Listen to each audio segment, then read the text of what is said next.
அமுதமலை இணையதள வானொலி உங்களுக்கான நேரம் பூம்புனல் நிகழ்வில் உங்களுடன் இணைந்திருப்பவர்கள் கனடாவில் இருந்து சகோதரி ஞானா மற்றும் சகோதரி ராஜமலர் அவர்கள். முதலில் அனைத்து நேயர்களுக்கும் புதுவருட வாழ்த்துக்களையும் அன்பு வணக்கங்களையும் கூறுகின்றோம். அடுத்து தை பிறந்தால் வழி பிறக்கும் என்று தமிழர்கள் கூற்றை உருவாக்கியிருக்கிறார்கள். இது எவ்வாறு உருவாக்கினார்கள்? அவர்கள் பெற்ற அனுபவத்தின் பதிவால்தான் அவர்களால் உருவாக்கப்பட்டிருக்கிறது. ஆனால் இப்போது கலியுகம் அமைதி இழந்து துன்பமான வாழ்வை வாழ்ந்து கொண்டிருக்கிறோம். அப்படி இருந்தாலும் கூட அந்த கூற்று மனிதர்களிடையே உள்ளது. ஆகவே ஏதோ ஒரு நேரம் அந்த நிலையை அவர்கள் பெற்றிருக்கிறார்கள், நல்ல வழியையும் பெற்றிருக்கிறார்கள். இப்போது அமைதியை தேடி பல்வேறு முயற்சிகள் செய்தாலும் கூட தாம் செய்யும் தவறான செயல்களால் துன்பத்தை மட்டும் அனுபவித்துக் கொண்டிருக்கிறார்கள். துன்பத்திலிருந்து விடுபடவும் முடியவில்லை. அதே நேரம் எண்ணம் போல் வாழ்வு என்பதையும் நாமே கூறுகிறோம். ஆனால் நாம் உருவாக்கும் எண்ணங்களில் ஆசை, பற்று, பொறாமை, போட்டி இவ்வாறான தூய்மையற்ற எண்ணங்களை கொண்டு நாம் உருவாக்குகிறோம் என்று அதில் கவனம் கொடுக்கிறோமா? துன்பம் மாற வேண்டும் என்று நினைக்கிறோம், ஆனால் இவற்றில் கவனம் கொடுக்கிறோமா என்றால் இல்லை என்று தான் சொல்லும். ஆகவே நினைத்தாலும் கூட இத்தகைய தீய குணங்கள் எங்களை நல்ல எண்ணங்களை, தூய எண்ணங்களை, அமைதி தரும் எண்ணங்களை உருவாக்க விடுவதில்லை. அப்படி இருக்க நாம் தை பிறந்தால் வழி பிறக்கும் என்று எப்போது அனுபவத்தை பெற்றோம், எப்படி பெற்றோம், அதிலிருந்து இந்த கூற்றை உருவாக்கி இருக்கிறோம் என்று பார்த்தால் அதற்கான விபரத்தில் என்னோடு சில கேள்விகளை கொண்டு வந்திருக்கிறார் சகோதரி ராஜமலர் அவர்கள். அவருடைய கேள்வியின் நிமித்தம் நாங்கள் எவ்வாறு இப்படியான ஒரு வழியை கண்டிருக்கிறோம், அதை திரும்ப தேடாமல் இருக்கிறோம் என்று பார்ப்போம். நல்லது சகோதரி, உங்கள் கூட்டை கேட்டதும் எனக்கு கேள்வியை கேட்க வேணும் போல எனக்கு சுறுசுறுப்பாயிருக்கிறேன். தை பிறந்தால் வழி பிறக்கும் விஷயத்தை நீங்கள் சொல்லிக் கொண்டிருக்கிறீர்கள். தமிழர்கள் தை மாதம் 14ஆம் தேதியை தை மாத பிறப்பாகவும் பொங்கல் தினமாகவும் உழவர் பண்டிகையாகவும் கொண்டாடுகின்றனர். இதற்கான விளக்கம் கூற முடியுமா? ஆமாம், இந்த தை மாதத்தில் ஜனவரி 1ஆம் தேதியை ஆங்கிலேயர்களுக்கான வருடமாக தொடக்கமாகத்தான் கருதுகிறார்கள். ஆனால் தமிழர்கள் தை 14ஆம் தேதியை, அதாவது மாதத்தின் இடையில் வருகின்ற தமிழர்களுக்கான மாதப்பிறப்பைத்தான் தை மாதப்பிறப்பாக எடுக்கிறார்கள்.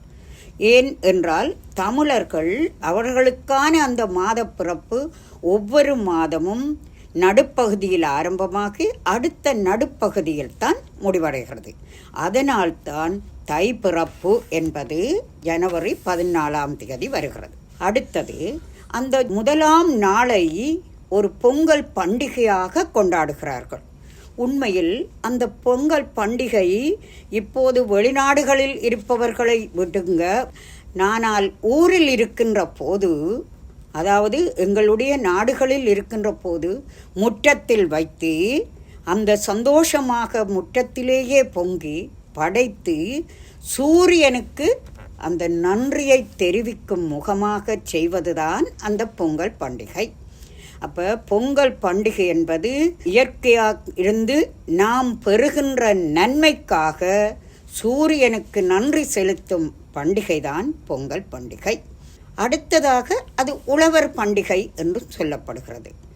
உழவர் தாம் நெல்லை விதைத்து முதலாக வருகின்ற நெல்லில் எடுத்து அதில் எடுத்துகின்ற அரிசியை வைத்து முதலாவதாக பொங்கி அதை சூரியனுக்கு படைத்து அந்த நன்றி உணர்வை தெரிவித்து அதன் பிறகுதான் தங்களுக்கு அந்த நெல்லை அரிசியை பயன்படுத்துவார்கள். அப்போ உழவர்களுக்கு விளைச்சலுக்கான அந்த உதவிய அந்த சூரியனுக்கு நன்றி செலுத்தும் சம்பிரதாயம் தமிழ் மக்களுக்கு இருந்து வருகிறது. அப்போ அந்த தை மாதம் 1ஆம் தேதி என்பது பொங்கல் பண்டிகையாக அதை உழவர்கள் மட்டும்தான் கொண்டாடுகிறார்கள் என்றும் இல்லை, மற்றவர்களும் அதை பொங்கி படைத்து தாங்கள் அந்த நிலையில் வாழ்வதற்கு சூரியன் செய்த உதவிக்கு நன்மைக்கு நன்றி செலுத்துவதாக அதை செய்கிறார்கள். அந்த நிலையில் பார்க்கின்ற போது இந்த தமிழ் மக்களிடையே அல்லது எல்லோருடைய மனிதர்களுடைய நன்றி உணர்வு என்பது இயற்கைக்கு கூட அந்த நன்றியை தெரிவிக்கின்ற சம்பிரதாயம் மக்களிடையே இருக்கிறது. அந்த நன்றியை சூரியனுக்கு மட்டுமல்ல எல்லோருக்கும் செலுத்த வேண்டும். ஆனால் அந்த மை மாதம் பிறக்கின்றதுக்கு முதல் வருகின்ற மார்கழி மாதத்தில் திருவம்பாவை, வேறுபட்ட விரதங்கள், விநாயகர் சதுர்த்தி, இவ்வாறான ஆன்மீக விரதங்கள், கிறிஸ்மஸ், இவ்வாறான ஆன்மீக முயற்சிகள் கூடிய அந்த மார்கழி மாதம் முழுக்க ஆன்மீக முயற்சியோடு தங்கள் வாழ்வை தவம், தியானம் போன்றவற்றோடு கழித்து அதன் பிறகு இந்த தை பிறக்கின்ற ஒரு காலம் கூட அந்த வழி பிறக்க வேண்டிய ஒரு வழியை காட்டுகிறது அவர்களின் முயற்சி. நல்லது சகோதரி, நல்ல விளக்கம் கொடுத்தீர்கள். இப்போது தைப்பொங்கல், சூரியனுக்கு பொங்கல், உழவர் தின பொங்கல், மாட்டுப்பொங்கல் என்று பல பல பொங்கலையே பலவிதமாக சொல்லுகிறார்கள். பொங்கல் பண்டிகையின் இத்தகைய சம்பிரதாயத்தில் அடங்கியுள்ள ஆன்மீக ரகசியம் பற்றி கூறுவீர்களா? ஆம், உண்மையில் எல்லா விடயங்களுமே நாங்கள் பௌதீகமாக எம்முடைய மனித வாழ்வில் நாங்கள் செய்கின்ற எல்லா விடயங்களும் ஆரம்பம், மூலாதாரம் ஆன்மீகமே. ஆன்மீகத்தில் நாம் எதை செய்கிறோமோ அதன் பிரதிபலனாக எம்முடைய பதிவின் வெளிப்பாடாக நாங்கள் பின்னால் பௌதீகத்தில் செய்கிறோம். காலச்சக்கரத்தை எடுத்தால் தையில் ஆரம்பமாகி மார்கழி மாதம் இறுதி மாதமாக இருக்கிறது. அந்த இறுதி மாதத்தின் பின்னர் சக்கரத்தின் சுழற்சியில் அடுத்த தை மாதம் வருகிறது. அதே போல ஆத்மாக்கள், மனிதர்கள் என்ற பெயரில் வாழ்கின்ற நாம் ஆத்மாக்களே. ஆத்மாக்களும் அழியாதவர்கள். ஆத்மாக்களுடைய வாழ்க்கை சக்கரத்தில் அவர்கள் ஆரம்பம் தை மாதம் மாதிரி ஆரம்பம் நல்ல நிலையில சக்தியுள்ளவர்களாக தங்கள் வாழ்க்கையை ஆரம்பிக்கின்றபடியால் சந்தோஷமாக சொர்க்கத்தில் வாழ்கிறோம். ஆனால் அந்த நிலை தொடர்ச்சியாக இருப்பதில்லை. சக்தி இழக்கப்படுகிறது, தூய்மை குறைகிறது. ஆகவே படிப்படியாக நாம் குறைந்து வந்து கலியுகத்துக்கு வருகிறோம். கலியுகம் என்பது ஆத்மாக்கள் சக்தியற்ற நிலை, மனிதர் பாவம் செய்கின்ற நிலை, தூய்மை அற்ற நிலை, இதனால் துன்பத்தை அனுபவிக்கின்ற நிலைதான் இன்றைய கலியுகம். அப்போ எவ்வாறு சொர்க்கம் என்ற சத்தியத்தை அடுத்து செல்ல முடியும்? ஏனென்றால் சக்கரம் சுழலப் போகிறது, கலியுகம் இறுதிக்கு வந்துவிட்டோம். ஆகவே நாம் அடுத்ததாக சுழற்சியில் அடுத்ததாக சொர்க்கம் வரத்தான் வேண்டும். அந்த சத்தியமான நிலை திரும்ப இதே ஆத்மாக்கள் எடுக்கத்தான் வேண்டும். அப்போ இந்த கலியுக இறுதியில் நிச்சயமாக நாம் அடுத்த ஆரம்பத்துக்கு எம்மை தகுதியாக்க வேண்டும். அப்போ அதன்படி இறைவன் என்ன சொன்னார்? அதர்மம் தலை தூக்கும் போது நான் அவதரிப்பேன். அதர்மம் என்பதின் உச்ச நேரம் கலியுகத்தின் இறுதிதான். அந்த உச்ச நேரத்தில் இறைவன் தான் கூறியபடி தன் குழந்தைகளுக்காக இந்த உலகுக்கு அவதரித்து இந்த மாற்றத்துக்காக எங்களை நாங்கள் தூய்மையாக்கி, எங்களை நாம் பலப்படுத்தி, எங்களை நாம் தெய்வீகமானவர்கள் ஆக்குவதற்கான வழிகாட்டல் கொண்ட கல்வியை தற்போதும் கற்பித்து கொண்டிருக்கிறார்.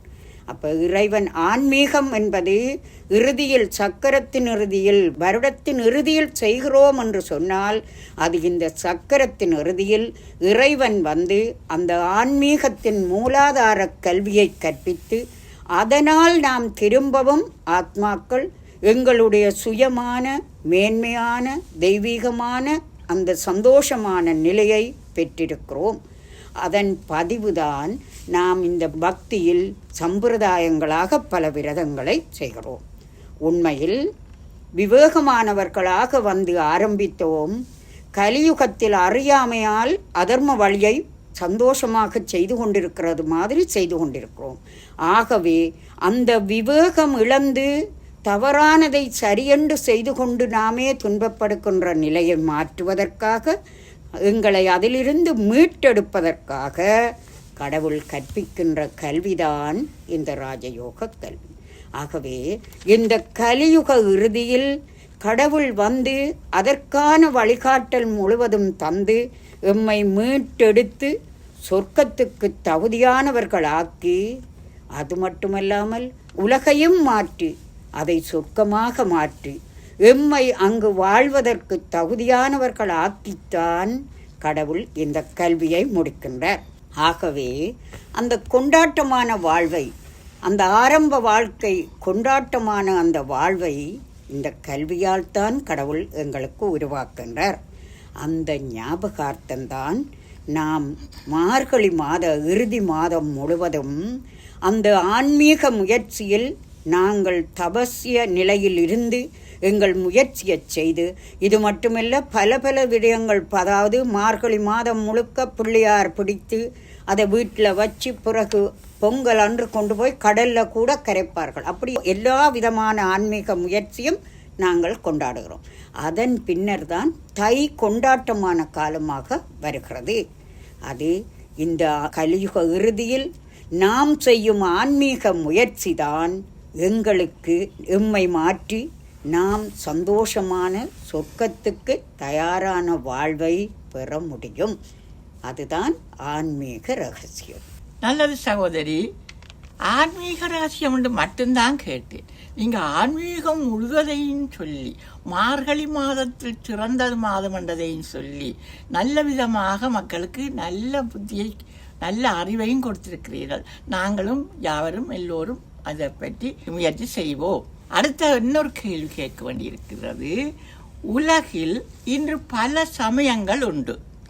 அவை அனைத்துமே மக்கள் அமைதியுடன் வாழ்வதற்கான வழிகளையே போதிக்கின்றன. ஆனாலும் மனிதர்களின் நடத்தை மேலும் மேலும் மோசமாகிக் கொண்டே போகிறது. காரணம் என்ன?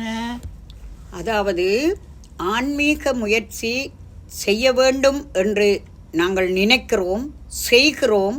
அப்போ எங்களுடைய மனப்பதிவுகளில் நாங்கள் உண்மையில் ஆன்மீக வழியால் தான் நாங்கள் அமைதியாக இருக்க முடியும் என்ற பதிவு எங்களிடம் இருக்கிறது.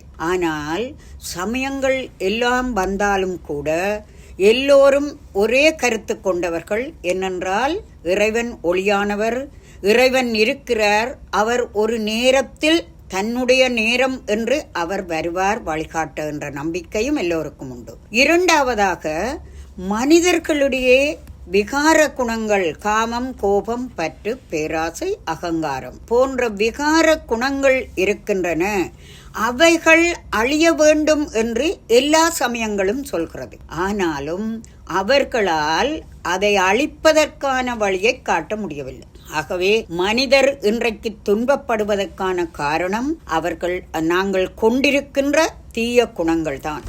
ஆனால் அந்த தீய குணங்களை அழிக்க வேண்டும் என்று கூறினாலும் கூட எந்த சமயங்களுக்கோ விகாரங்களை அழிப்பதற்கான வழியை காட்ட முடியவில்லை.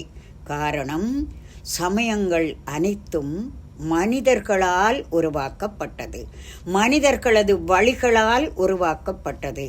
மனிதர்கள் சரீரம் எடுப்பவர்கள் எல்லோரும் பிறப்புறப்புக்குட்படுகிறார்கள். பிறப்புறப்புக்குட்படுகின்ற எல்லோரும் பலம் இழக்கப்படுகிறார்கள், தூய்மை இழக்கப்படுகிறார்கள். அதன் வசம் சரீர உணர்வுக்கு வருகிறார்கள், விகார குணங்களுக்கு அடிமையாகிறார்கள். ஆகவே இந்த நிலையில் விகார குணங்களை உடைய மனிதர்களுக்கு வழிகாட்ட, அதே போல இருக்கின்ற மனித வழி எவ்வாறு அதை சரியாக செய்ய முடியும்? ஆகவேதான் அந்த சமயங்களால் சரியான வழியை காட்ட முடியவில்லை மனிதர்களுடைய மாற்றத்துக்கு. அப்ப மனிதர்கள் ஆத்மாவுக்கு மாற்றத்துக்கான வழியை காட்ட முடியவில்லை. மனிதர்கள் என்ற பெயரில் வாழ்பவர்கள் யார்? ஆத்மாக்கள். ஆத்மாக்களுக்கான வழியை பரமனாக இருக்கின்ற, அதுவும் ஆத்மாவாக இருக்கின்ற ஒருவரால் மட்டுமே காட்ட முடியும். பிறப்பு இறப்புக்குட்படாத எல்லாவற்றுக்கும் கடந்து நிற்கும் கடவுளால் மட்டும்தான் முடியும். உதாரணமாக ஒரு வாகனத்துக்கு ஒரு ரகமான கேஸ் அடிப்பவர் என்றால் அவர் அந்த கேஸ் கம்பெனிக்கு தான் போக வேணும் தன்னுடைய காருக்குரிய கேஸ் அடிப்பதற்கு. அதுபோல ஆத்மாவின் நிலை இழக்கப்பட்டு விட்டது, ஆத்மாவின் சக்தி குறைந்து விட்டது, ஆத்மாவின் தூய்மை குறைந்து விட்டது. இந்த ஆத்மாவை சரிப்படுத்துவதற்கு பரமாத்மாவால் மட்டுமே முடியும். ஆகவே ஆத்மாவுக்கும் பரமாத்மாவுக்கும் மட்டும்தான் எல்லா தொடர்புகளும் இருக்குமே தவிர மனிதரால் அந்த நிலையை மாற்ற முடியவில்லை. ஆகவே துவாபர யுகத்தில் இருந்து பக்தி செய்தாலும் கூட இன்றைக்கு 2500 வருடங்களாக நாம் பக்தி செய்கின்றோம், இறைவனை கூப்பிட்டிருக்கின்றோம். அப்ப பக்தி என்பது என்ன? நாங்கள் துன்பப்படுகிறோம், எங்கள் துன்பத்தை மாற்றி சந்தோஷத்தை தர வேண்டும் என்று கடவுளை அழைக்கின்றோம். அப்ப கடவுளை அழைக்கின்ற எமக்கு இங்குள்ள வழிகள் சரியாக இல்லை என்பது எங்களுக்கு தெரிய வேண்டும். இங்கு துவாபர யுகத்திலிருந்து எல்லா சமயங்களும் ஒன்றொன்றாக வந்து நாங்கள் ஆன்மீக வழியை பின்பற்றுகிறோம். ஆனாலும் நாங்கள் இன்று வரை கடவுளை கூப்பிடுவதுதான் பக்தி. ஆகவே பக்தி என்பது நாம் எம்முடைய மாற்றத்துக்காக கடவுளை அழைக்கின்றோம். அப்போ எங்களுக்கு தேவை என்பது கடவுளால் மட்டும்தான் அந்த மாற்றம் வர வேண்டும் என்பதும் தெரிகிறது. ஆகவே கடவுளை அழைக்கின்றோம். கடவுள் என்ன செய்கின்றார்? தனக்குரிய நேரத்தில் கலியுகத்தின் இறுதியில் அடுத்ததாக சொர்க்கம் படைக்கப்பட வேண்டிய, உலகம் மாற்றப்பட வேண்டிய அந்த நேரம் அவருடைய தன்னுடைய நேரத்துக்காக அவர் வந்து அதை சரியாக செய்கிறார். ஆகவே கூப்பிட்ட குரலுக்கு அவர் ஓடி வந்து செய்கிறார். எப்படி செய்கிறார்? 2500 வருஷங்களாக பக்தி செய்தாலும் கூட அவர் தனக்குரிய இந்த கலியுக இறுதியில் தான் வந்து செய்ய முடியும். ஆகவே மனிதர்கள் இந்த சமய வழியிலும், எந்த சமயமாக இருக்கட்டும், எந்த ஒரு சமயமும் ஆத்மாவிற்கான ஆன்மீக முயற்சியை வழிகாட்ட முடியாது. அடுத்ததாக பார்த்தால் ஆன்மீகம் என்பது மனிதருக்கல்ல, ஆத்மாவுக்கு. அப்ப ஆத்மாவுக்கு என்பதுதான் ஆன்மீகம். அந்த ஆன்மீகத்தை வழிகாட்டவும் இன்னொரு ஆத்மாவால் தான் முடியும். அதுவும் பரமாத்மாவால் மட்டுமே முடியும். நல்லது சகோதரி, நிறைய எங்களுக்கு நல்ல அறிவுரைகள் சொல்லிட்டீங்கள். அடுத்த கேள்வியை கேட்க போகின்றேன். கடவுள் ஒளி வடிவமானவர் என்பதை அனைத்து சமயங்களும் ஏற்றுக்கொள்கின்றன. சரீரம் எடுக்காதவரான கடவுள் எவ்வாறு மனிதர்களுக்கு கற்பிக்க முடியும்? நல்ல கேள்வி. ஏனென்று கேட்டால் சரீரம் எடுக்காதவர் என்று சொல்றீங்க. சரீரம் எடுக்காதவரால் தான் கற்பிக்க முடியும் முதலாவது. ஏனென்றால் சரீரம் எடுத்திருந்தால் நான் முதலாவது வினாவில் சொன்னது மாதிரி அவரும் எங்களைப் போல பாவம் செய்திருப்பார். ஆகவே அவர் சரீரம் எடுக்காமல் இருப்பதைத்தான் எங்களுக்கு கற்பிக்க முடிகிறது. ஆகவே அவர் சரீரம் எடுக்காதவராக இருக்கிறார். என்றைக்குமே அவர் குணங்களின் கடலாக, எந்த மாற்றமும் இல்லாதவராகத்தான் கடவுள் இருக்கிறார். ஆனால் அவர் எங்களுக்கு கற்பிக்கத்தான் வேண்டும். ஏனென்றால் நாம் எல்லோரும் ஆத்மாக்கள், அவர் எல்லோருக்கும் தந்தை. எந்த மதம், இன, மொழி வேறுபாடில்லை, அனைவரும் ஆத்மாக்கள், அனைவருக்கும் தந்தை அவர்தான். அப்ப நாங்க எப்போது இந்த மதங்கள் என்பன உருவாகியது என்றால், நாங்கள் எப்போது சரீர உணர்வால் ஆத்மா பலமிழந்து தன்னை ஆத்மா என மறந்து சரீர உணர்வில் நான் எனது என்ற 2 வார்த்தைகளால் நாம் பல விதமான வேறுபாடுகளை உருவாக்கிய நேரம்தான் இந்த சமயங்கள் வந்தன. அப்ப சமயங்களுக்கு அவிச்சவர்கள் மனிதர்கள் கூட எனது சமயம், உனது சமயம், அந்த ஒரு சமயத்துக்குள்ளேயே பல பிரிவுகள் என்று வேறுபாடுகளை கொண்டு விட்டார்கள். அப்ப இறைவன் வந்து இறுதியாக என்ன செய்கிறார்? அவர் வந்து அவரும் நாங்கள் மனிதர்களாக இருக்கின்ற எங்களுக்கு அவர் கற்பிக்க வேண்டும், கதைக்க வேண்டும். ஆகவே தற்காலிகமாக ஒரு சரீரத்தின் ஆதாரத்தை எடுக்கின்றார். எவ்வாறு? ஆத்மாக்களான நாங்கள் வந்து ஒரு சரீரத்தை எடுக்கிறோம், அதில் நாங்கள் இறுகி போகவில்லை, அந்த சரீரத்திலிருந்து விலகுகிறோம், அடுத்த சரீரத்துக்கு போகிறோம். அதே போல நாங்கள் ஆத்மாக்கள் ஒரு சரீரத்தில் வந்தாலும் கூட அந்த சரீரம் மட்டுமல்ல, நாங்கள் எத்தனையோ சரீரத்துக்கு இடம் மாறிவிட்டோம். அதே போல கடவுளும் தற்காலிகமாக தனக்கென, நாங்கள் எங்களுக்கென சரீரத்தை எடுத்தோம், ஆனால் தனக்கென சொந்தமாக சரீரத்தை எடுக்காமல் இந்த கலியுகத்திலேயே வாழ்ந்து கொண்டிருக்கும் ஒருவரின் ஆதாரத்தை எடுத்து அவரில் தற்காலிகமாக வந்து அவரின் வாய் மூலமாக எங்களுக்கு வழிகாட்டும் கல்வியை கற்பிக்கின்றார். அப்ப பிரம்மா வந்து படைப்புக்கு கடவுள் என்று பக்தியில் சொல்வார்கள். கடவுள்தான் படைப்பவர், பிரம்மா அல்ல. அப்ப பிரம்மாவுகின்றவருக்கு ஏன் அந்த பெயர் ஏற்பட்டது?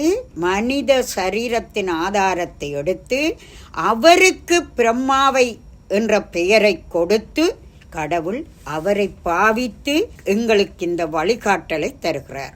அப்ப இந்த நேரம் கலியுகத்தில், இந்த கடைசி நேரத்தில் வாழ்ந்து கொண்டிருந்த லேக்ராஜ் என்பவர் தான் இந்த கலியுக வாழ்க்கையை வாழ்ந்து கொண்டிருந்த போதும் கடவுள் வந்து அவரை தனது கருவியாக்கி கற்பித்து இந்த கலியுக இறுதியில் அந்த கல்வியை கற்பித்துக் கொண்டிருக்கிறார். ஒவ்வொரு கல்பத்திலும் இந்த இறுதி நேரம் அதே கல்வியை இதே பிரம்மாவூடாக ஒவ்வொரு கல்பத்திலும் ஒருவரிலேயே வருகிறார். அந்த ஒருவரே வருகிறார், ஒருவரிலேயே வருகிறார், அவரே பிரம்மா. தற்போதும் கூட அதே கல்வியை கற்பித்துக் கொண்டுதான் இருக்கிறார். அந்த கல்வி கற்பிப்பதற்காக வருகிறாரே தவிர அந்த சரீரத்தில் அவர் தங்குவதில்லை. ஆகவே அவ்வாறு வந்து அந்த பிரம்மாவின் சரீரத்தை எடுத்து தன்னுடைய முதல் மாணவனாக பிரம்மாவை தேர்ந்தெடுக்கிறார். பிரம்மாவும் கூட எங்களைப் போல் இந்த கலியுகத்தில் வாழ்ந்தவர். ஆகவே பிரம்மா கடவுளுக்கு கருவியாகிறார், கடவுளின் முதல் மாணவனாக கல்வி கற்கிறார். அதனால்தான் பிரம்மா ஏடுகளுடன் காட்டப்படுகிறார். பக்தியில் கடவுளின் கல்வியால் இந்த கலியுக இறுதியில் கடவுளின் கல்வியை கற்று முதல் மாணவனாகி அதன் விளைவாக பலனாக சொர்க்கத்திலே முதல் குழந்தையான கிருஷ்ணராக பிறக்கிறார். ஆகவே இதைதான் மனிதன் தேவனாகிறது. அப்ப கடவுள் கற்பிக்கிறார், தற்காலிகமான ஆதாரத்தை எடுத்து கற்பிக்கிறார், தனக்கென சரீரம் எடுப்பதில்லை. பாருங்கள் நேயர்களே, இந்த நேரத்தில் ஒரு இனிமையான பாடலை கேட்டு ரசித்து பின் எங்கள் உரையாடலை தொடர்வோம். இதுவரை இனிமையான பாடலை கேட்டிருப்பீர்கள், இனி நாங்கள் தொடர்வோம். நல்ல சகோதரி, பாட்டும் கேட்டிருக்கிறோம்.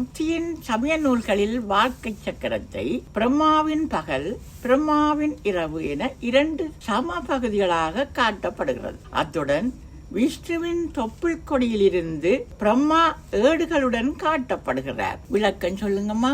பகல் இரவு காலச்சக்கரத்தில் அரையரவாசியாக 12 மணித்தியாலம் பகல், 12 மணித்தியாலம் இரவு என்று கூறப்படுகிறது. பகல் என்பது எல்லாவற்றையும் தெளிவாக பார்க்கக்கூடிய நேரம்தான் பகல். இரவு என்றால் எந்த ஒரு பொருளையும் அதன் சுயநிலையில் நாங்கள் பார்க்க முடியாது, வெளிச்சம் இல்லாததால் அது பார்க்க முடியாது. ஆனால் அந்த பொருளுக்கான நிலை அதுவாக இருந்தாலும் நாங்கள் அதுதான் இரவு. இரவு என்பது உருவாக்குவதல்ல, பகல் ஒளி இல்லாத நேரம் இரவுதான்.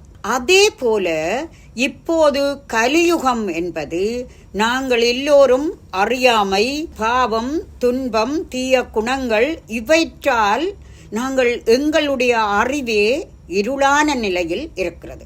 ஆனால் நாங்கள் நினைக்கிறோம், நாங்கள் பக்தி செய்கிறோம், கடவுளை நினைக்கிறோம், கும்பிடுகிறோம், ஆனபடியால் எங்களுக்கு வரும் வரும் வரும் என்று பாவத்தையும் செய்து பக்தியையும் செய்து கொண்டிருக்கிறோம். அப்ப இந்த பக்தி செய்வதால் நாங்கள் பாவம் செய்வதிலிருந்து விடுபடவும் இல்லை, எம்முடைய குணங்கள் பிழையானவை என்பதை கூட நாங்கள் அறிகிற அளவிலும் மாறுற அளவிலும் எங்களுடைய மனோபாவத்தை தயாராக்கவும் இல்லை. நாங்கள் அதையும் செய்கிறோம், இதையும் செய்கிறோம். அப்ப இந்த நிலையில்தான் நாங்கள் சக்கரத்தில் 2 யுகம் இருந்திருக்கிறோம். இவ்வாறு இருந்து இப்போது எடுத்து பார்த்தால் இறைவன் வந்து அந்த அறியாமை நிலையை போக்கி எங்களுடைய குணங்களால் நாங்கள் செய்த தவறான செயல்களில் இருந்து விடுபட வழிகாட்டுகிறார்.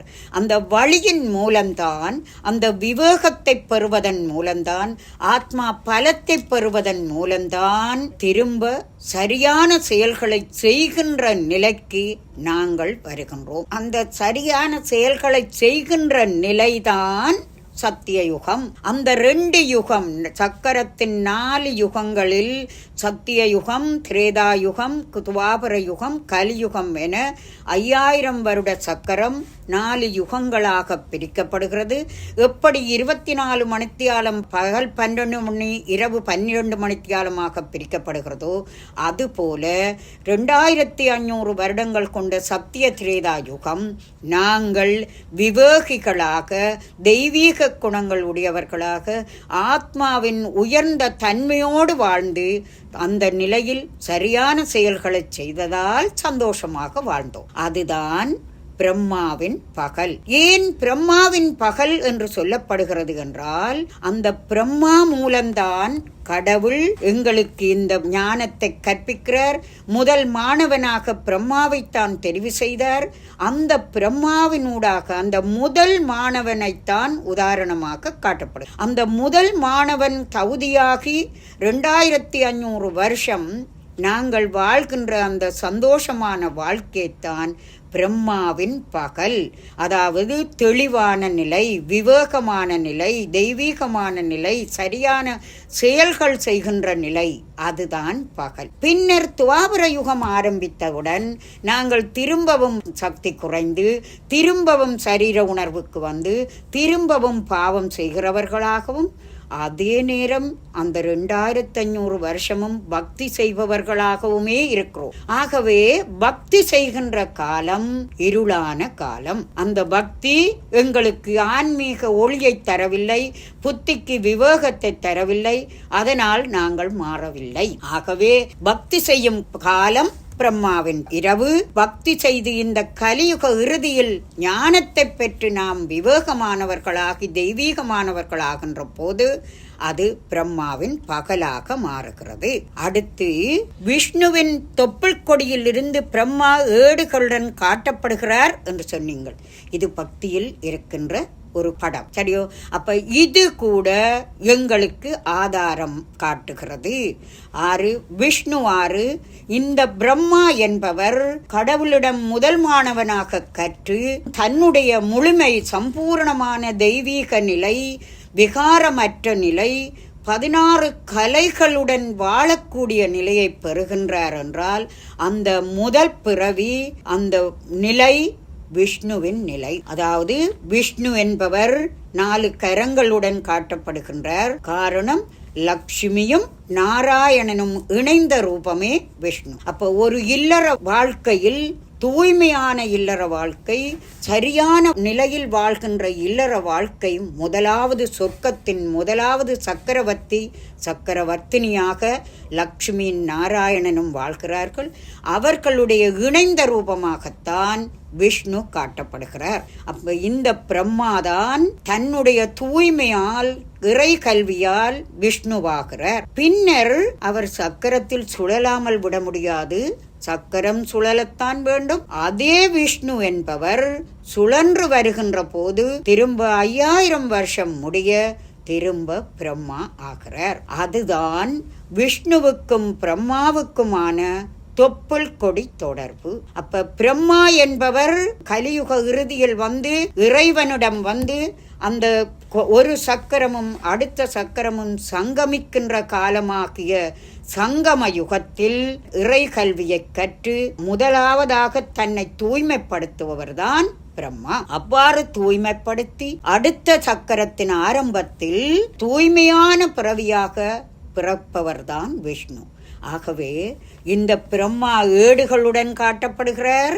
கல்வி கற்கத்தான் வேண்டும். ஆன்மீக கல்வியால் தான், இறை கல்வியால் மட்டும்தான் ஆத்மா தன்னுடைய நிலையை மாற்ற முடியும் என்பதை காட்டுகிறார். அந்த பிரம்மாதான் அடுத்த சக்கரத்தில் விஷ்ணுவாகிறார். இதுதான் அவர்களுக்கிடையே தொடர்பு. ஆகவே பிரம்மாவுக்கும் விஷ்ணுவுக்குமான தொடர்பு சக்கரத்தின் தொடக்கமும் முடிவுமாகும். அந்த தொடக்கம் முடிவல்ல, ஒரு முடிவு அடுத்த தொடக்கத்தை கொண்டது. இப்படியே நாங்கள் ஒவ்வொரு 5000 வருடங்களும் விஷ்ணுவோடு வாழ்கிறோம், அந்த நிலையில் வாழ்கிறோம். சுற்றி வந்து 5000 வருஷத்தில் பாவாத்மாக்களாகவும் மாறுகிறோம். பின் பிரம்மாவாக நாம் அதை கற்று திரும்பவும் நாங்கள் அந்த நிலையை, முழுமையான நிலையை அடைக்கிறோம், சம்பூர்ணமான நிலையை அடைக்கிறோம். ஆகவே பிரம்மாவின் பகலும் பிரம்மாவின் இரவும் சுற்றுகிறது, எங்களுடைய வாழ்க்கை சக்கரமும் சுற்றுகிறது. ஆகவே நாங்கள் கலியுகத்தில் இப்போ இருக்கிறோம் என்று நினைக்காதீர்கள். நாங்கள் தொடர்ந்து பாவாத்மாக்களாக இருக்கிற காலம் முடிவுக்கு வந்துவிட்டது. இப்போது கடவுள் அதற்காக எங்களை புண்ணிய ஆத்மாக்களாக மாற்றுவதற்காக வந்து கற்பித்துக் கொண்டிருக்கிறார். இந்த அருமையான நேரத்தை தவறவிடாதீர்கள். ஏனென்றால் எல்லோருக்கும் கடவுளின் கல்விக்கு உரிமை இருக்கிறது. அவர் தந்தை, அதனால் தான் இலவசமாகவும் கற்பிக்கின்றார். ஆகவே அந்த கல்வியை பெற்று பயனடைய எல்லோருக்கும் உரிமை உண்டு. நல்ல சகோதரி, விகார குணங்களை தெய்வீக குணங்களாக்குற கல்வியை கற்கவிடும் என்று சொல்லிங்கள். எனக்கும் அதை அறிய வேண்டும் என்று இன்னும் ஆசையாக இருக்கிறது.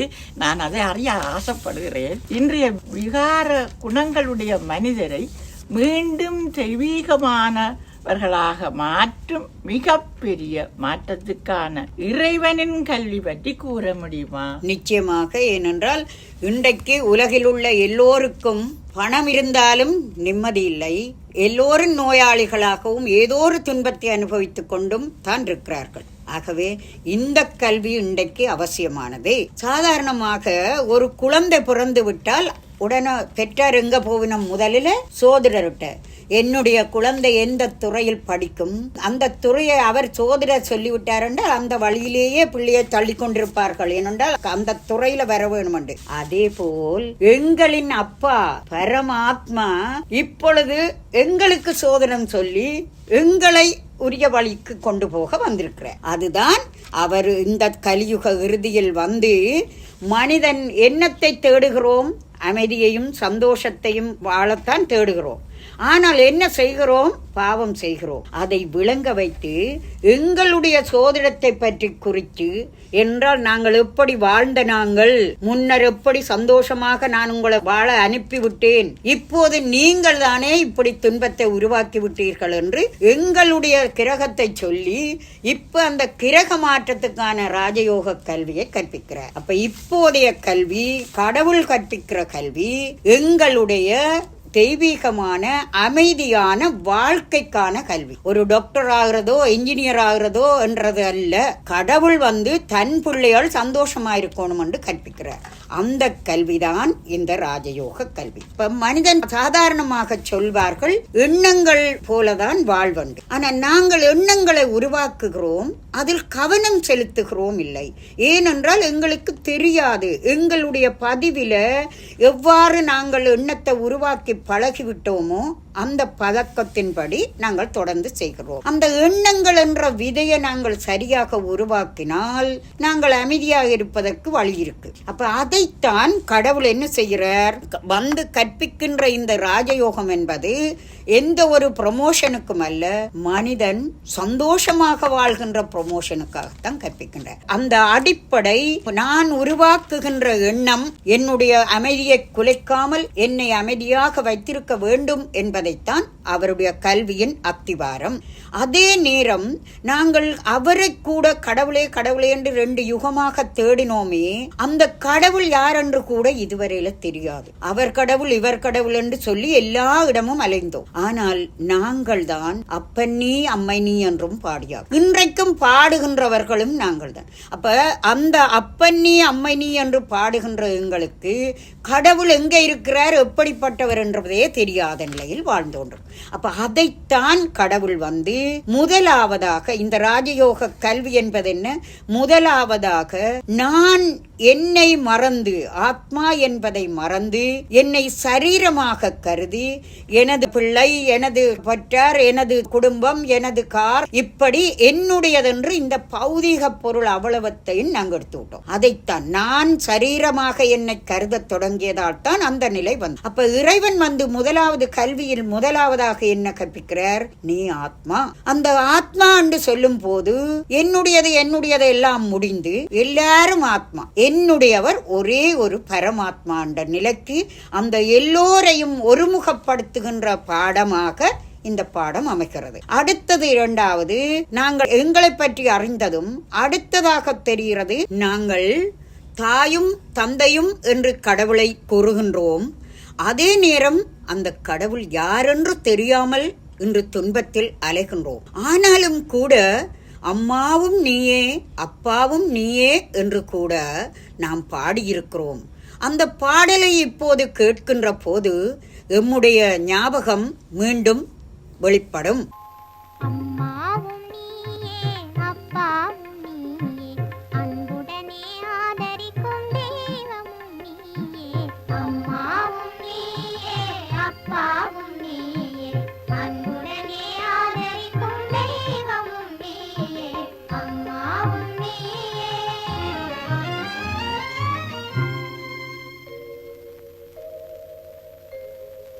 தந்தை முகம், தாயின் முகம் கண்டறியாமே, மனசாந்தி தரும் இனிய சொல்லை கேட்டறியாமே.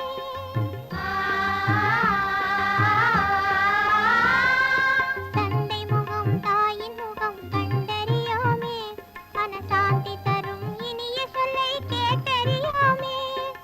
எங்களுக்கோர் அன்பு செய்ய யாரும் இல்லையே, எங்களுக்கோர் அன்பு செய்ய யாரும் இல்லையே, இதை அறியாயோ. இதுவெல்லாம் விளக்கம் ஒன்றொன்றாக விளங்கப்படுத்துகிறார். மூன்றாவதாக, இந்த வாழ்க்கை 5000 வருட வாழ்க்கை சக்கரத்தில் என்னுடைய கிரக நிலை பற்றி சொல்றார். நீ அப்படித்தான் இருந்தாய், சந்தோஷமாக வாழ்ந்தாய் அரைச்சக்கரம். இப்போது நீ கிரகம் சரியில்லை, இதை மாற்றுவதற்குத்தான் இந்த கல்வி.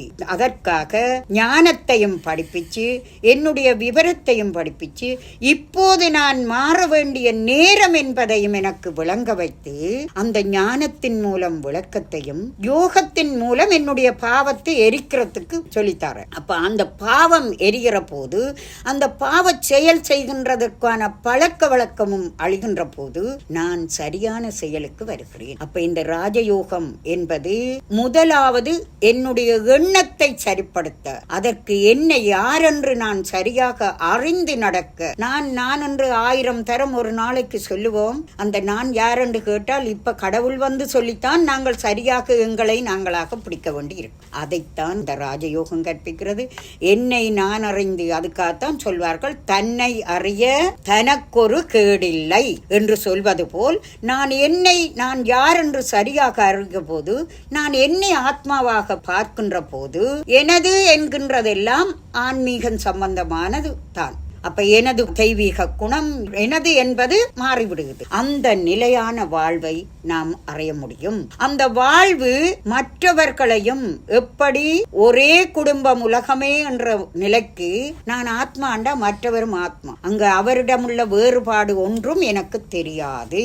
அந்த நிலையில் நாங்கள் வேறுபாடின்றி நாங்கள் பார்க்கக்கூடியதாகவும் இருக்குது. அப்ப இந்த ராஜயோகம் என்னை தூய்மையாக்குது, என்னை சக்திசாலியாக்குது, என்னை திரும்பவும் நானாக ஆக்கும் கல்வி. அதனால்தான் நான் இப்போது விகார குணங்களோடு மனித நிலையில் இருக்கிறேன். அந்த நிலையை மாற்றி நான் என்னுடைய சுயநிலைக்கான தேவநிலை, தெய்வீக நிலைக்கு கொண்டு வர கல்விதான் இந்த ராஜயோகம். இதை இறைவன் தன்னுடைய குழந்தைகளுக்காக இலவசமாக இந்த உலகம் முழுவதும், ஒரு நாட்டுக்கல்ல, ஒரு இனத்துக்கல்ல, ஒரு மொழிக்கல்ல, எல்லாருக்கும் உலகம் முழுவதும் கற்பிக்கிறார். இலவசமாக கற்பிக்கிறார். அதற்கான நிலையங்களும் உலகம் முழுவதும் இருக்கிறது. நல்லது சகோதரி, நான் இப்போ சொல்றேன், இறைவனால் கற்பிக்கப்பட்ட கல்வி என்றும் ராஜயோகம் என்று நல்ல விளக்கம் தந்தீர்கள். எனக்கு கேட்க கேட்க இன்னும் கேட்க வேணும் போலதான் இருக்கிறது. இதை பற்றி நீங்கள் பிறகு இன்னொரு முறை எங்களுக்கு சொல்லக்கூடிய முறையை நாங்கள் ஏற்படுத்துவோம். இப்ப நீங்கள் சாராம்சமாக ஏதாவது கூற விரும்புகிறீர்களா? அதாவது உண்மையில் தை பிறந்தால் வழி பிறக்கும் என்பது அந்த தைப்பொங்கல் கூட தை மாதத்தில் வருகிறது. அதைவிட இன்னும் ஒரு முக்கியமான, நான் இதுவரை சொன்னேன், பிரம்மா கடவுளின் கருவியாக, கடவுளின் மாணவனாக, கடவுளால் படைக்கப்பட்ட முதலாவது தூய குழந்தையாக, சொர்க்கத்தின் குழந்தையாக, கிருஷ்ணராக மாற்றுகின்ற இந்த கல்வியை பிரம்மா கலியுகத்தின் இறுதியில் அவருடைய மாணவனாகப்பட்டு 1876 ஆண்டு பிறந்தவர். 1936 இந்த கல்வியை தனக்காக்கி, அதனால் 1969 ஜனவரி மாதம் 18 தன்னுடைய சம்பூரண நிலையை பிரம்மா அடைந்து விட்டார். அதாவது ஆத்மா முழுமையான விகாரமற்ற நிலை, சம்பூரணமான நிலை, தெய்வீகமான நிலை, எந்த ஒரு குறையும் இல்லாத நிறைவான பூரண சந்திரன் போல தன்னுடைய ஆத்மாவின் நிலையை உருவாக்கி அந்த முழுமையடைந்த நாள்தான் தை மாதம் 18 பௌதீகத்தில் சூரியனுக்குரிய நன்றிக்குரிய மாதம் மட்டுமல்ல, இது மிக மிக முக்கியமான மனித வாழ்க்கைக்கு, அத்திவாரமான மனித வாழ்க்கைக்கு ஒரு பாடம் கொடுக்கின்ற, மனிதன் இப்படியேதான் வாழ வேண்டுமா, இதுதான் என் விதியா என்று நினைக்கின்ற மனிதருக்கு இப்படித்தான் இல்லை, முப்படியும் மாறலாம் என்பதை உறுதிப்படுத்தி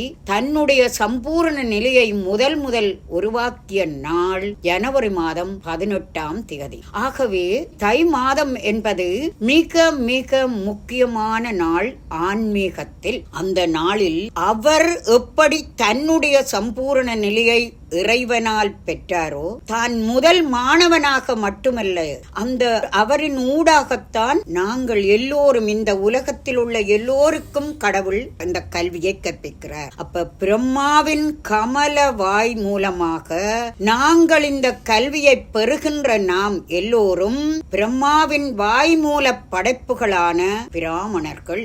இந்த நிலையை நாங்கள் அடைவதற்கு எங்களுக்கு, எங்களோடே வாழ்ந்து இன்றைக்கு கடவுளின் கருவியாகி எங்களுக்கு இந்த பாக்கியத்தை பெற முடியும் என்றால் அது பிரம்மாவின் ஊடாகவே கடவுள் தரக்கூடியதாக இருந்தது. ஆகவே அந்த பிரம்மாவின் மாதம் கூட இந்த தை மாதம். இந்த தை மாதம் அவர் எப்படி தன் வாழ்க்கையை யோகத்தாலும் ஞானத்தாலும் முழுமையாக்கினாரோ, அதே போல தன் சகோதர ஆத்மாக்கள் அனைவருக்கும், இந்த உலகத்தில் உள்ள சகோதர ஆத்மாக்கள் அனைவருக்கும் அந்த சக்தி கிடைக்க வேண்டும் என்று அவர் எங்களுக்கு அந்த நிலையை உருவாக்கித்தான் தன் சம்பூர்ண நிலையை அடைந்தார். ஆகவே இந்த ஜனவரி மாதம் எங்களுக்கு பிரம்மாவை அடுத்ததாக பிரஜாபிதா என்று கூறப்படுகிறது. ஏன்? எங்கள் அனைவருக்கும் அலௌகீக தந்தையாக அவர் இருந்து அந்த நிலையில் இறைவனுக்கு தன் சரீரத்தை கொடுத்து எங்களுக்கு கற்பிப்பதற்கு ஒரு கருவியாகினார். ஆனபடியால் எங்கள் எல்லோருக்கும் தந்தை பிரம்மாவாகினார். அந்த ஆத்மாக்கள் எல்லோருக்கும் தந்தையான இறைவன் வந்து எங்களுக்கு மனிதர்களுக்கு கற்பிப்பதற்கு அந்த பிரஜாபிதா உதவினார். அவருடைய அந்த சக்தி இந்த மாதம் முழுவதும் எல்லோருக்கும், உலகிலுள்ள யார் நினைத்தாலும் இந்த ஆன்மீக கல்வியை கற்க நினைத்தால் அது வெற்றியை தருகின்ற மாதம் இந்த தை மாதம் ஆகும். முக்கியமாக இந்த தை மாதத்தை வெளிநாடுகளில் கூட, குறிப்பிட்டால் கனடாவில் கூட இந்த தை மாதத்தை தமிழர்களின் மாதமாக பிரகடனப்படுத்தப்பட்டு பாடசாலைகளில் அந்த பொங்கல் தினமன்று பிள்ளைகள் பட்டுச்சட்டை போட்டு தங்களுடைய சம்பிரதாயத்தை பாடசாலைகளில் கூட கொண்டாடுகிறார்கள். அத்தகைய முக்கியத்துவம் வாய்ந்த வெளிநாட்டில் கூட நாங்கள் இன்றைக்கு எங்களுடைய பிள்ளைகள் அதை செய்கிறார்கள் என்றால் அந்த மாதத்துக்குரிய மதிப்பை நீங்கள் யோசித்து பாருங்கள். அது மட்டும் காரணமில்லை, இந்த ஆன்மீக சக்திதான் எல்லாவற்றுக்கும் அத்திவாரம். மொழியோ மதமோ எதுவோ ஒன்றுமே இல்லை. ஆத்மாவின் மேன்மைதான் எல்லாருக்கும் இந்த வாழ்க்கைக்கு அத்திவாரம். ஆகவே நாங்கள் மனிதன் என்பவன் புரிந்து கொள்ள வேண்டியது, நாம் இயற்கையோடு இணைந்து வாழ வேண்டியவர்கள், கடவுளால் படைக்கப்பட்டவர்கள், கடவுளின் குழந்தைகள். அந்த கடவுளின் குணங்களோடு நாங்கள் வாழ்பவர்களாக வாழ வேண்டும். அப்படி ஒரு வாழ்வுதான் எங்களுடைய பூரணமான வாழ்வு. அப்படி ஒரு வாழ்வை, பூரணமான வாழ்வை வாழ்ந்து நாம் சந்தோஷமாக வாழ்ந்தவர்கள்தான் இன்றைக்கு நாம் ஏன் அப்படி ஒரு மேன்மையான மனித பிறவி, மேன்மையான பிறவி என்று சொல்லக்கூடிய நிலையில் அப்படி வாழ்ந்த நாம் இன்றைக்கு போட்டி, பொறாமை, காமம், கோபம், பற்று இவற்றால் ஏன் எங்களை நாம் அழிக்க வேண்டும்? சிந்தித்து பாருங்கள். இதை புரிந்துணர்வுக்கு ஊட்டி குழந்தைகளை மாற்றுவதற்கே கடவுள் வந்திருக்கிறார். ஆகவே முதலில் நாங்கள் அந்த இறைவனுக்கு நன்றி உணர்வோடு எந்த நேரமும் எம்மை இந்த வழிக்கு மாற்றுகின்ற இறைவனுக்கு நன்றி உணர்வோடு இருப்போம். இயற்கை எமக்கு தருகின்ற உதவிக்கு நன்றி உணர்வோடு இருப்போம். இந்த நன்றி என்கின்ற ஒரு பெரியோரு தேவ குணம் எங்களை மேன்மையாக்கும். அதைத்தான் இந்த தை மாதம் எங்களுக்கு விளங்கப்படுகிறது. மனித ஆத்மாவின் முழுமைதான் இயற்கையை சரியாக பேணி, நாங்கள் இயற்கையில் உள்ளவற்றை சரியாக பேணுகிறோமா? எங்கள் குணங்கள் மாறியதால் நாங்கள் எவ்வளவோ இயற்கைக்கே தீமை செய்கின்றோமே. இதையெல்லாம் மாற்றி நாமும் இறைவன் வழி நடந்து இயற்கையை சந்தோஷப்படுத்தி இயற்கைக்கு நல்ல அதிர்வுகளை கொடுப்பவர்களாக நாம் மாறினால் வாழ்க்கை சந்தோஷமாக மாறும். நிச்சயமாக அந்த இயற்கைக்கு நாம் நல்ல அதிர்வுகளை கொடுப்பவர்களாக மாறுகிறோம் என்றால் எப்படி மாற முடியும்? இந்த இறைவனின் வழியால் நாங்கள் திரும்ப எங்களுடைய சொந்த குணத்துக்கு தான் வருகிறோம். இது பெரும்பாக வேறு ஒரு குணத்தை கடவுள் தரவில்லை. எம்மிடம் இருக்கின்ற குணங்களை, தெய்வீகத்தை வெளிப்படுத்தி காட்டவே கடவுள் கற்பிக்கின்றார். இப்ப நாங்கள் இந்த நன்றி உணர்வு என்ற ஒரு நிலை எங்களை சரியான நிலைக்கு, நாங்கள் எல்லோருக்கும் எனக்கு என்னென்ன உதவியை நான் பெறுகிறேனோ அவர்களுக்கெல்லாம் நன்றி சொல்ல வேண்டும். அந்த நன்றி உணர்வை நினைவு காட்டுகின்ற மாதம்தான் இந்த தை மாதம். ஆகவே முதலாவதாக கடவுள் எனக்காக இறங்கி வந்து இந்த தூய்மையற்ற உலகுக்கு இறங்கி வந்து கற்பித்துக் கொண்டிருக்கிறாரே. ஒரு குழந்தை தன்னுடைய பெற்றோருக்கு செய்ய வேண்டிய நன்றி என்ன? இன்றைக்கு சொன்னால் எனக்கு உழைத்து தர வேண்டும் என்று பெற்றோர்கள் கேட்பார்கள். ஆனால் உண்மையான பெற்றோர் எனக்கு இந்த உலகத்தில் ஒரு தலை சிறந்த மகானாக வாழ்வதுதான் எனக்கு செய்ய வேண்டிய நன்றி கடன் என்று ஒரு தந்தை கூறுவார். அதே போல பரமதந்தையான என் பரமாத்மா என்ன கூறுகிறாருங்களை, நீங்கள் இந்த தீய குணங்களை விட்டு என் வழிகாட்டலை பின்பற்றி வேறு ஒன்றுமில்லை, என்னை நினைவு செய்யுங்கள். என்னை நன்றியோடு நினைவு செய்கின்ற போது என் சக்தி உங்களிடம் வருகிறது. அந்த நிலையில் உங்களுடைய மாற்றத்தை நீங்கள் செய்து நீங்கள் ஒரு மகாத்மாக்களாக, தேவ ஆத்மாக்களாக இந்த சந்தோஷமான உலகத்தை படைத்து அதில் வாழ வைக்க போகிறேனே உங்களை, அதற்கேற்ப தகுதியை நீங்கள் உருவாக்கிக் கொள்ளுங்கள். இதைத்தான் கேட்கிறார். இதைத்தான் கீதையில் கூறப்படுகிறது. கடவுள் பேசுகின்றார். கடவுள் ராஜயோகத்தை கற்பித்து மனிதனை தேவனாக்கினார். கடவுள் சொல்கிறார், நீங்கள் என்னை நினைப்பதால் உங்கள் பாவங்கள் அழிந்து நீங்கள் தூய்மையாக்க முடியும். இப்படியெல்லாம் கீதையில் கூறப்பட்டிருக்கிறதே. அந்த கீதையின் மூல வாசகங்கள் தான் இன்றைக்கு கடவுளால் பேசப்பட்டு கொண்டிருக்கிற கல்வி.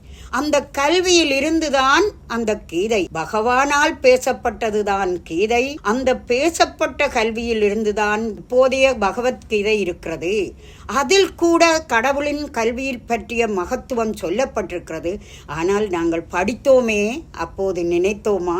இல்லை. ஆனால் இன்றைக்கு இறங்கி வந்து எல்லாவற்றையும் விளங்கப்படுத்தும் போதுதான் எங்களால் அவற்றை புரிந்து கொள்ள முடிகிறது. ஆகவே எல்லோரும் இறைவனுக்கு செய்கின்ற நன்றி என்னவெனில், அவர் எங்களுக்காக இந்த உலகத்துக்கு இறங்கி வந்து கற்பித்துக் கொண்டிருக்கிறார்.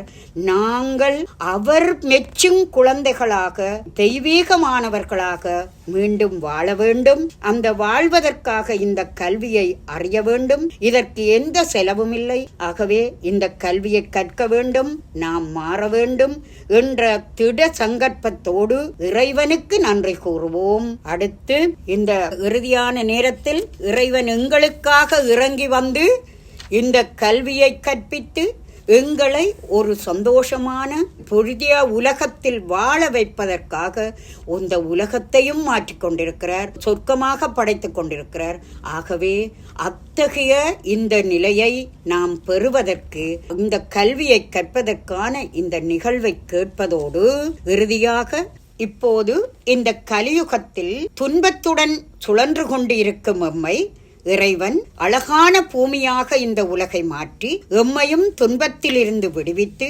சந்தோஷமாக வாழ வைக்க வந்துள்ளார். இந்த நேரத்தில் ஒரு நிறைவாக ஒரு பாடலை கேட்டு நாம் வானொலி நேயர்களுக்கு நன்றியையும் கூறி விடைபெறுகிறோம். நன்றி, அனைவருக்கும் நன்றி. நன்றி நேயர்களே, நன்றி.